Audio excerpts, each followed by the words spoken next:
viedol jednu vlčiu rozprávku s druhou. Zabúchal na dvere a povedal tiesným hlasom. Kozliatka, otvorte mi, ja som vaša mamička.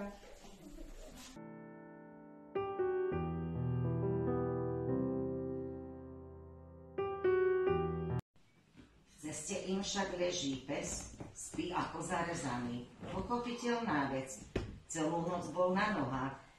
Nie, aby ste Havka popichali.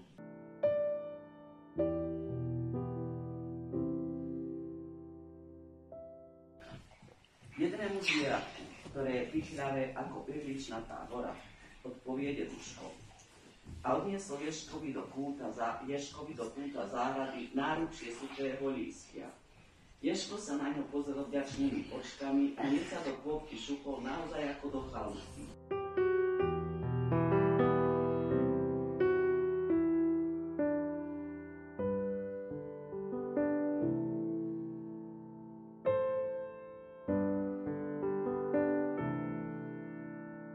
Hra na dobitie gaštana stojí za drevenú figu. Sťažujú sa vnuci od samého začiatku. Preto deduško po chvíli navrhne iné riešenie. Nebolo by zlé sa vymeniť.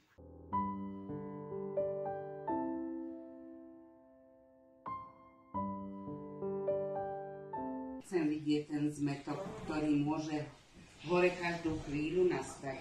Čo keď sa malý voz zrazí s veľkým vozom, alebo barán s býkom, alebo zajac s vlkom? Strachuje sa mesiac. Nož čo, urobil som chybu. Musím ju hneď napraviť, priznal si detko. Vyklonil sa z okna a vodu z žbána vylial do záhradky.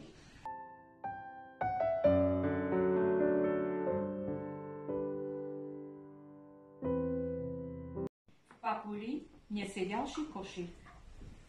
Na ten som celkom zabudol, riekol detko a odobral ho Havkovi, nech sa môže do sítosti vylietať. Zbiera detko lesné plody. Maliny do jedného košíka, jahody do druhého. Pribehne za ním Havko, celý vzrušený. Hav, hav! Pod stromom je vtáčatko. Kukučka ho vyhodila z hniezda.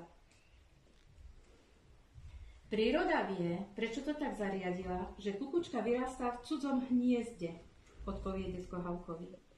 Zodvihne mláďa a vráti do hniezda.